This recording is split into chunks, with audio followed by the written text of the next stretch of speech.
I don't like to think before I speak. I want to be just as surprised as everybody else at what comes out of my mouth. And with that said, welcome to Shave&Butcher for another shave. Miniature unboxing, because I got a new soap. I was buying a soap from Laugar, Laugar of Sweden, for a friend. And it sounded good and I haven't tried it, so I got one as well. So this is from Nina. Says, thank you, Johan. Aww. And I haven't opened this because I wanted to show this is how you pack soap containers that are made out of metal, aluminium. So you have a lot of soap makers, most of the Swedes who don't want to use plastic because they sell their soaps on very eco-friendly websites where basically there are no plastic material, so they have to choose something else. And glass is classy, but it's a bit tricky. I only know of Martin de Candre who actually use glass. I'm sure there are others, so that's an alternative. But aluminium is good. It's light. It's reasonably environmentally friendly. Well, it's a lot of energy used, but as long as it's renewable electricity, should be good. But anyway, I hear complaints about tins, aluminium containers. They're no good because they get what do you say, tinted. They get banged up a bit in shipping, and not necessarily. So that's not necessarily a good argument. You can drop them, of course, but how often do you drop a soap? I never drop a soap container. So if you get them in good shape, they should stay in good shape. Otherwise, it's sort of your fault. So this is cardboard both sides, and just what do you call that? Bubble plastic things. There's no, you can drop this from a tall building and it'll be okay. So that's how you pack. I don't know if we'll make any more discoveries.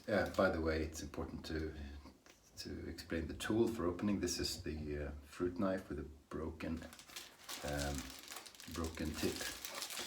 So you know, if you want to get it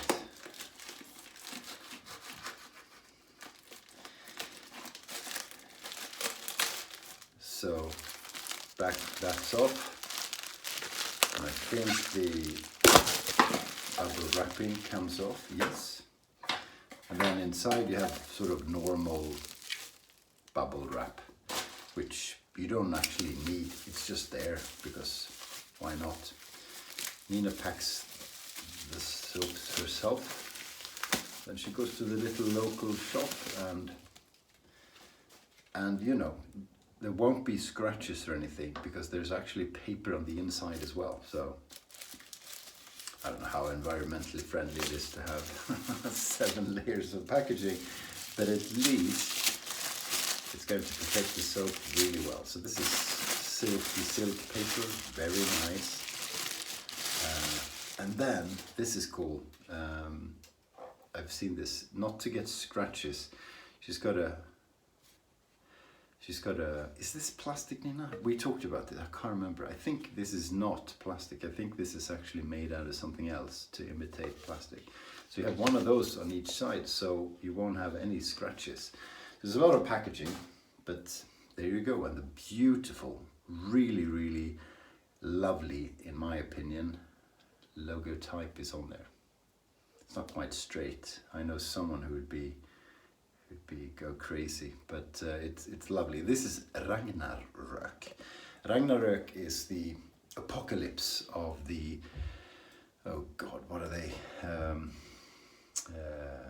I don't know what it's called in English actually, but the asagudar, the old pagan gods before we were Christianed up here in the Nordic countries.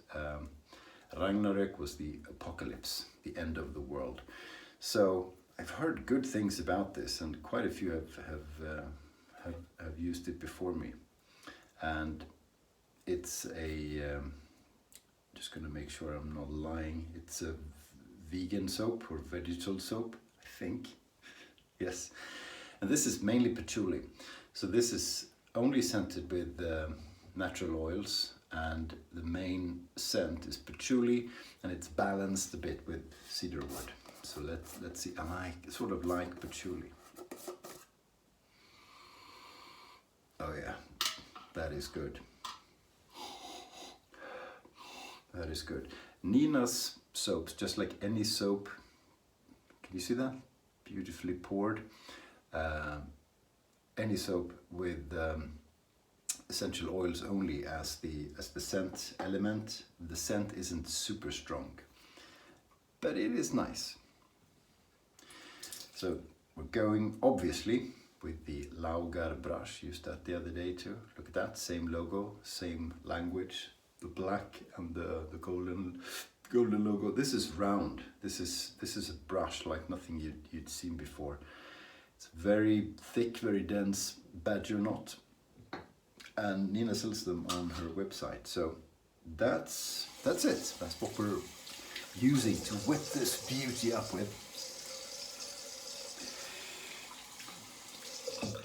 So the soap base is the same as for the other ones. The Elfdans, the Hulderheim. She's got two new. I shouldn't even start because my memory's too poor. Elfdans, Hulderheim.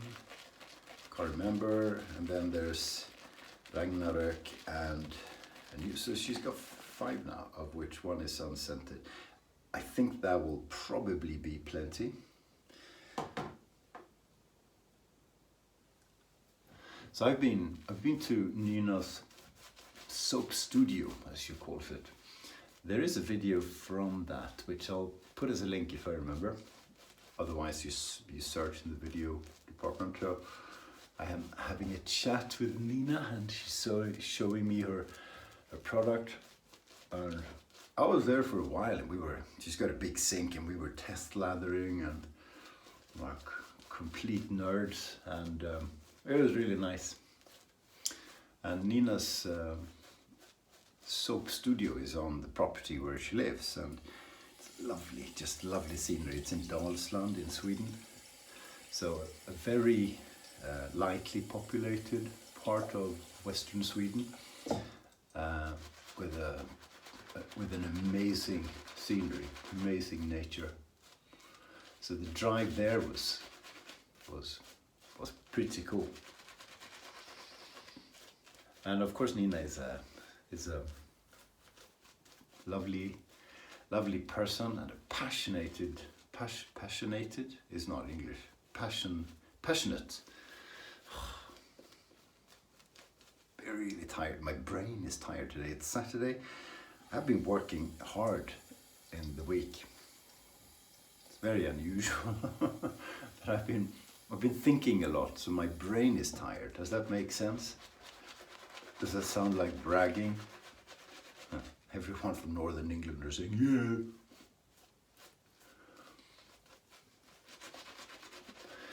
People from Northern England are the best out of the people I've met. The best piss takers in the world. English people in general, but especially northern people. You'll never hear a northern person saying, I love you. He'll say, guy to guy sort of thing. That will never happen, not even if you're totally pissed. You just say, oh, you frickin', I don't speak the lingo. Nobid, whatever. Sheepshugger. That's how we show love and affection in the north of England.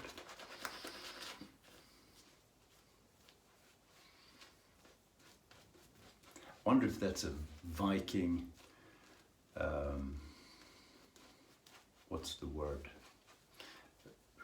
Something remaining from when the Vikings came. We took the attractive women, brought them home. This is a theory of an English friend of mine, and you know, just left foul language, poor manners, and an incredible aptitude for sustaining hardship. I just made that up. That's the Viking legacy. Okay, here we go. Still experimenting with a Rolls razor. So there's another video. I'm gonna, once I sort of master it a little bit more, I'm gonna do a video of how you put it together, how you strop it, and so forth. But this is the Rolls razor, and it's such a nifty little thing. Here we go. It's a straight razor on a stick. And the last time you saw me shave with it, I was really slow and I was really afraid. And I'm going to go a bit quicker today. I'll probably cut myself. I think I am quite happy with the lather. It looks good, looks good. It's 2 percentage points on the dry side perhaps, because it doesn't fall off. But you can see it will fall off with a bit of force. You can still flick it. And how wet your lather is really is up to you. Since I'm not using a straight razor, I'm not making a big effort to make it super hydrated, right or wrong.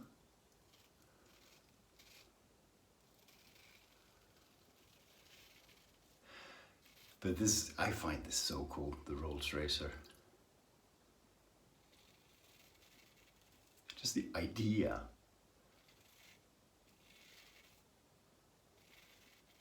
And the anonymous donor who we call Rich Ashcraft told me when it's from, and I can't remember. Was it the 40s or was it the 20s? I can't remember. Yeah, I've got the box. I'm not gonna read all the notes in the box. But essentially, it's a blade that is similar to, you can't see, to a straight razor. It's a thick blade, like a half hollow, and you put it on the handle. So you hold it like a DE razor or a single edge gem razor rather, but it cuts and feels very much like, you know, a half hollow, wedgy sort of straight razor.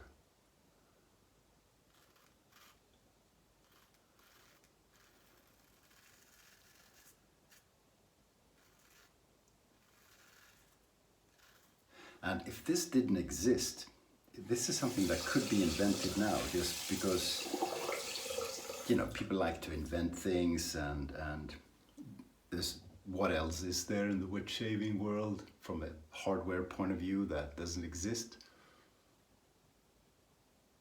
And you can see people going, oh,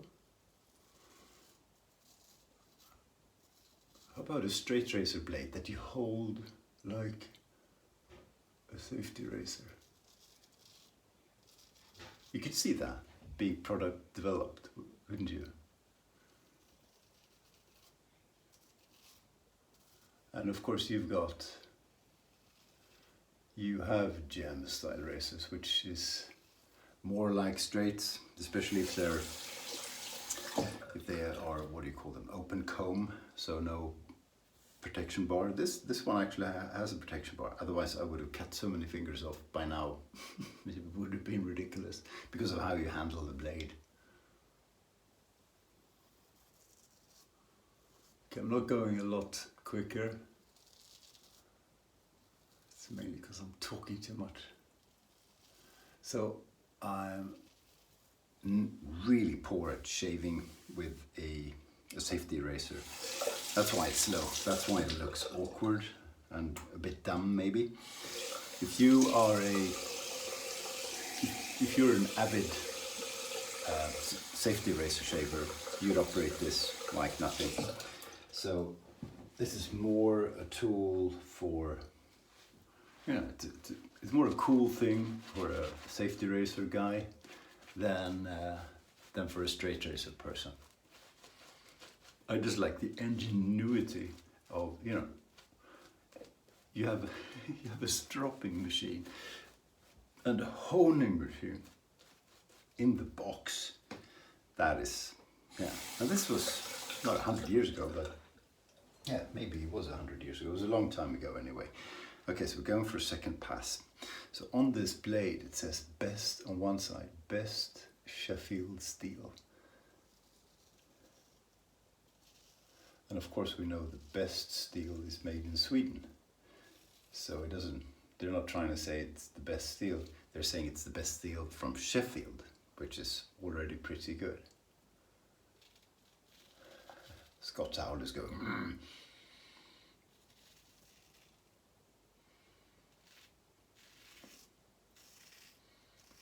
Raffle's going pretty okay.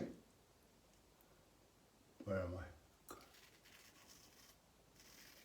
So please check out Shave&Butcher fundraiser raffle.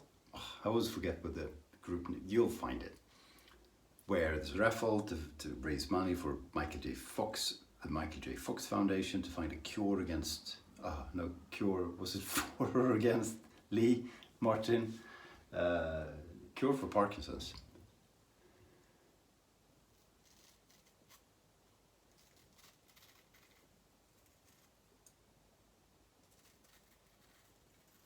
Huh.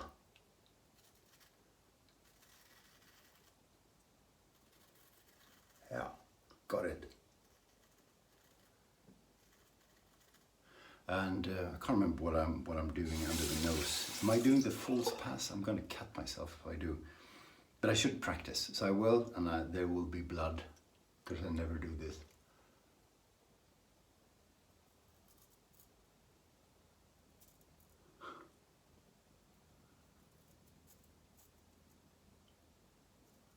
God, I feel so wrong. I'm going to do sideways anyway. I could do with this straight. Okay, needs practice. But thanks to the guard, you know, you can let the guard ride on the nose, for example, and it will cut just perfectly. That's a good thing. So, and you need the guard because you fiddle around and you move and you put away and you strop and so forth the blade so much that if there wasn't a guard, you would cut yourself and you'd ruin the edge every time you used it.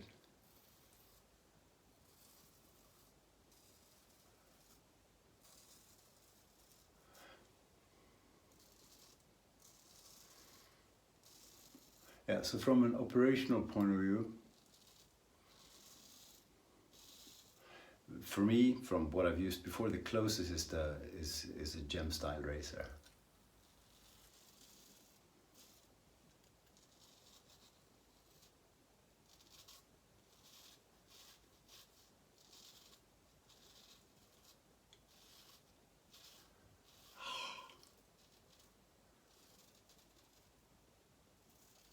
I'm loving the scent. It really is a nice scent. Because it is well balanced. You've got the patchouli, but patchouli is like, if it's too much, if there's only patchouli, it's very foody. It smells like food, if you know what I mean. This is much more balanced, I guess, with the cedar wood. And you ride the nose.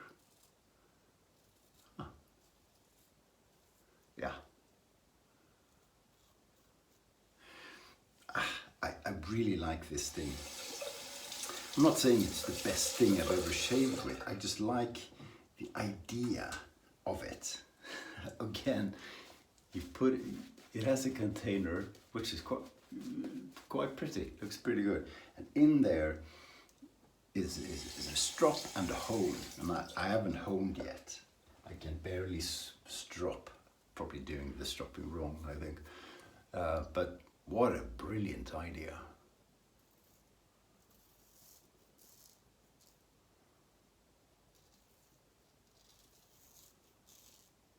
So they have their bright moments, the English Northerners, of course. We hate it when our friends become successful, and if they're northern, that makes it even worse. And a little bit of a weeper there, shaving it too close to the blood. Shaving very closely though. So whose song was that I sang? Can you tell? Martin from YMMV Shaves will say, whoa. He's got a face for, what is it? Face for radio and a voice where you wish you had a mute button.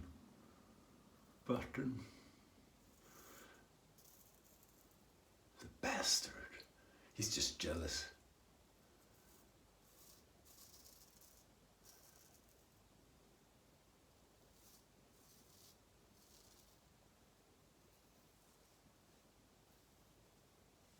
Yeah, baby, there you go.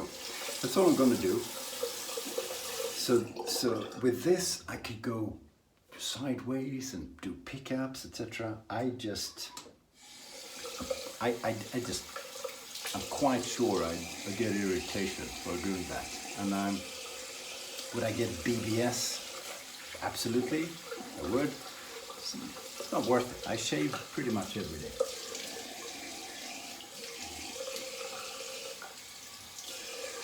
So warm water rinse, and after that we'll go with cold.